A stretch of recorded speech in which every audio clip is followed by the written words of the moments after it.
Análise completa de A Fonte da Juventude, Apple TV+. Vale a pena a busca? Hoje vamos mergulhar em A Fonte da Juventude, o filme de aventura de 2025 que estreou no Apple TV+. Será que essa busca pelo elixir da vida eterna nos entrega uma experiência cinematográfica memorável? A Fonte da Juventude nos joga em uma caça ao tesouro cheia de quebra-cabeças, sequências de ação e pitadas de história. Alguns críticos até compararam a pegada do filme com clássicos como National Treasure e Indiana Jones. A premissa é interessante, mas será que a execução entrega o prometido? Os pontos positivos que brilham. Visual de encher os olhos. Uma coisa que parece ter agradado bastante é o visual do filme. As locações são descritas como chamativas e nítidas, e as sequências de ação são consideradas criativas e com um bom ritmo. Se você curte um filme com uma produção caprichada, esse pode ser um ponto forte. Diversão descompromissada? Alguns espectadores acharam o filme divertido, daquele jeito pipoca que a gente gosta para relaxar. Se você está procurando uma aventura leve para passar o tempo, talvez A Fonte da Juventude cumpra esse papel. Elenco. Entregando o básico, as atuações não foram o ponto central dos elogios, mas alguns críticos acharam o elenco sólido, dando a entender que eles fazem o trabalho sem grandes deslumbres, mas também sem comprometer a experiência.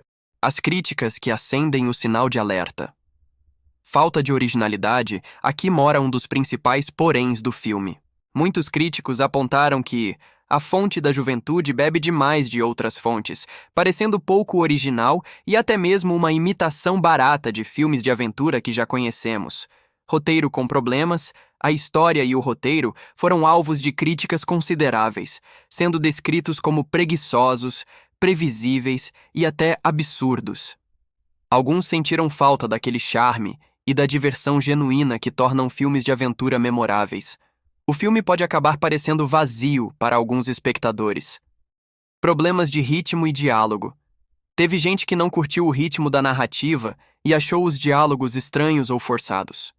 Esses são pontos que podem tirar a imersão na história. Tom indefinido. Parece que o filme teve dificuldade em decidir se queria ser mais sério ou mais cômico, o que pode ter resultado em uma experiência um pouco confusa para alguns. Adoro Cinema 3,3 de 5 e IMDb 5,8 de 10. Onde assistir? Como mencionei, A Fonte da Juventude é um filme original da Apple TV+. Portanto, a única maneira legal de assistir a esse filme atualmente é assinando o serviço de streaming da Apple ou Prime Video Assinatura Premium. Se você não tem assinatura do Apple TV+, ou Prime Video Premium e não pretende assinar, talvez não valha a pena criar uma conta só por causa deste filme, considerando as críticas mistas e a falta de aclamação generalizada. Em resumo, eu curti o filme, porém, A Fonte da Juventude parece ter sido competente, mas não um destaque que, por si só, garantiria o sucesso de uma continuação. A qualidade de uma possível sequência dependeria fortemente de abordar as críticas ao filme original, especialmente no que diz respeito à originalidade da história e à força do roteiro, mantendo os pontos positivos como os visuais e a ação. E você, o que achou? Já assistiu A Fonte da Juventude? Deixe seu comentário aqui embaixo. Vale ressaltar que não tenho Patreon com nenhum canal de streaming. Valeu!